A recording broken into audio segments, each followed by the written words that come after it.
संख्या मत देखो, संख्या मत देखो, जंग में कागजी अपराध से क्या होता है, हिम्मतें लड़ती है तादाद से क्या होता है। अगर हमारे समाज को गिराने का प्रयास किया जाता है, आज की ये जो एकता है ये विरोधियों की छाती फाड़ देगी आपके एकता से।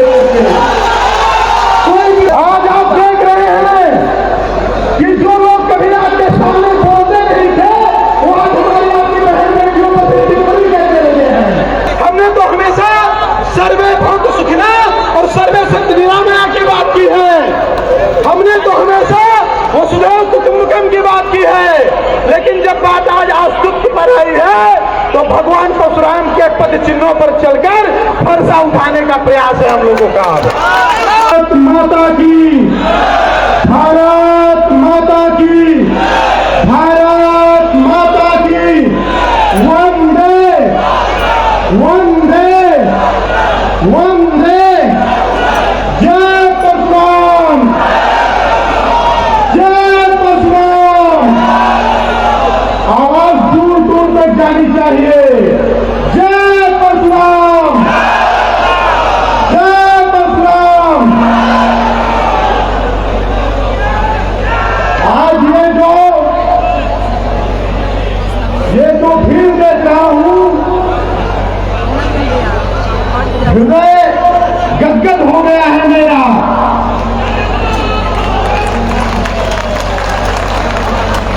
आज दुनिया की धरती से मैं सर्वेश पांडे आप लोगों के बीच में, अपने परिवार के बीच में खड़ा हूं। इतने बड़े भव्य और दिव्य कार्यक्रम के आयोजन के लिए बड़े भाई आपको समाज जी का मैं बहुत बहुत धन्यवाद देता हूं।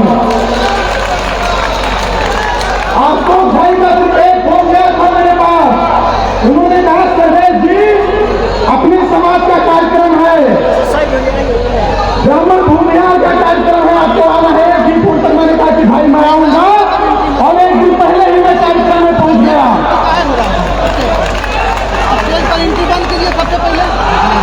आज हमारे ब्राह्मण समाज के, भूमिहार समाज के भाइयों ने, माताओं ने, बहनों ने, पिता बुजुर्गों ने यहाँ पर अपनी उपस्थिति दर्ज करवा करके लोगों को ये बता दिया है कि हम अलग नहीं हैं, हम एक हैं, हम अलग नहीं हैं, हम एक हैं।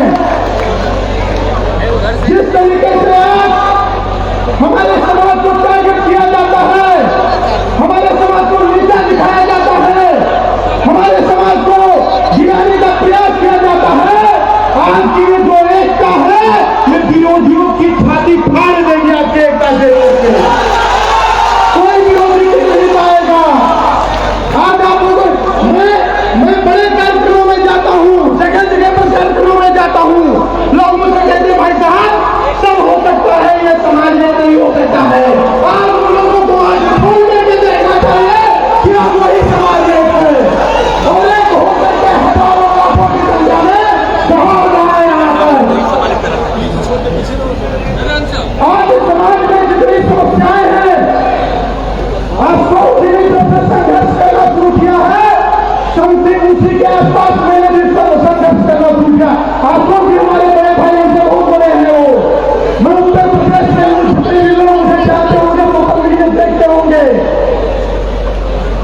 आज ये समय की मांग है, हमने देश के लिए लड़ाई लड़ी है, हमने धर्म के लिए लड़ाई लड़ी है, लेकिन आज ये मांग है कि हम अपने जात के लिए लड़ाई लड़ें, हम अपने जात के लिए लड़ाई लड़ें। ये जो दिन रात आपको जो प्रयास कर रहे हैं समाज को जोड़ने के लिए, गिराने के लिए, इससे उनका कोई व्यक्तिगत फायदा नहीं है, इससे उनका कोई व्यक्तिगत फायदा नहीं है। आज आप देख रहे हैं कि जो लोग कभी हमारे सामने बोलते नहीं थे वो हमारी बहन के ऊपर टिप्पणी करने लगे हैं, हमारे समाज पर टिप्पणी करने लगे हैं। तब कल्पना करिए कि अगर आज हमारे आज आपको जो प्रयास है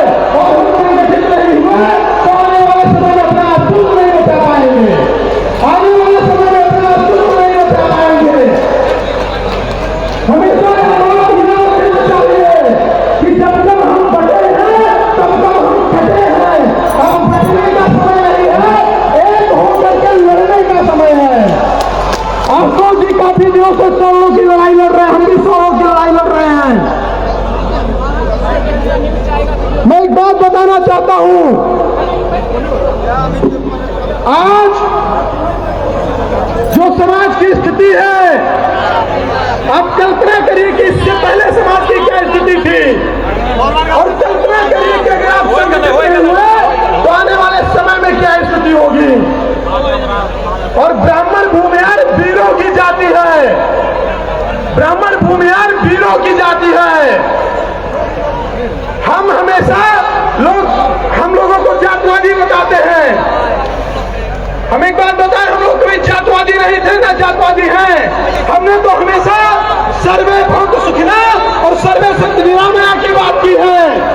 हमने तो हमेशा वसुधैव कुटुम्बकम की बात की है।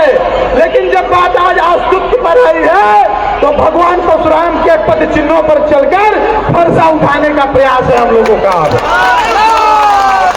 क्योंकि कहा गया है कि जिस देश जात में जन्म लिया बलिदान उसी पर हो जाए। देश के लिए बलिदान दे करके हमने देश को बचाया, अब जात के लिए कुछ करने का समय है तो हम पीछे कैसे हट जाएं भाई। आज जात के लिए करने का कुछ समय है तो पीछे कैसे हट जाएं। और एक बात इस मंच से कहना चाहता हूं, हमसे बड़ा राष्ट्रवादी और हमसे बड़ा सनातनी कोई नहीं है। हमसे बड़ा राष्ट्रवादी, हमसे बड़ा सनातनी कोई नहीं है। अगर 700 साल मुगलों का शासन, 250 साल अंग्रेजों का शासन, शतहूड़ियों के शासन के बाद भी आप द्वितीया तृतीया अष्टमी सप्तमी मनाते हैं, भगवा पहनते हैं, तिलक लगाते हैं, तो ये हमारी वजह से, तो ये हमारी वजह से। आज जाति जात की बड़ी बात हो रही है, लोग अपनी जाति गिनवा रहे हैं। आज जाति जात की बड़ी बात हो रही है, लोग अपनी जात गिनवा रहे हैं। एक बात बता दें भैया, हमारे पूर्वजों ने कभी जात गिनवाने की बात नहीं की। उन्होंने अपनी जनसंख्या, अपनी जाति, अपनी गर्दने सब कुछ देश और धर्म के लिए समर्पित कर दिया। अगर वो ये सोचते कि इनको जात ही बचाना है तो मैं चैलेंज के साथ कहता हूँ कि हमारी जाति से ज्यादा किसी की संख्या ही ना होती, हमारी जाति से ज्यादा किसी की संख्या ही ना होती। लेकिन हमने कभी जात के बारे में नहीं सोचा, हमने हमेशा राष्ट्र के बारे में सोचा, हमने हमेशा धर्म के बारे में सोचा, हमने हमेशा मानवता के बारे में सोचा। हम हमेशा कहते हैं कि सुबह कल्याण हो, प्राणियों में सद्भावना हो। हम कभी जातियों में सद्भावना की बात नहीं करते, हम कभी ब्राह्मण और भूमिहार के कल्याण की बात नहीं करते, विश्व के कल्याण की बात करते हैं। फिर जात की बात खत्म होनी चाहिए। एक बड़े दुर्भाग्य की बात है, एक बड़े देश जब से आजाद हुआ इस देश के नेताओं ने क्या कहा कि हम जात विहीन समाज की स्थापना करेंगे। इस देश के नेताओं ने क्या कहा कि हम जात विहीन समाज की स्थापना करेंगे, हम समरसता स्थापित करेंगे। लेकिन ये दुखद है, दुर्भाग्यपूर्ण है कि आजादी के 75 साल बाद जातिगत जनगणना करवा करके लोगों के अंदर जातीय भावना पैदा की जा रही है, लोगों के अंदर जातीय भावना पैदा की जा रही है। लोग समरसता की बात करते हैं, हम तो समरसता के नाम पर सबके आंदोलन करते हैं भाई, हम तो समरसता के नाम पर सबके आंदोलन करते हैं। लेकिन एक भी दूसरे जाति विभाजन का नेता समरसता के नाम पर सौरों की स्कॉलरशिप की बात नहीं करता, समरसता के नाम पर सौरों की स्कॉलरशिप की बात नहीं करता है। एक तरफ सभी लोग सर्टिफिकेट लेकर के घूमते हैं और हमको पारे धन्यवाद लगा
ये ऐसा होना चाहिए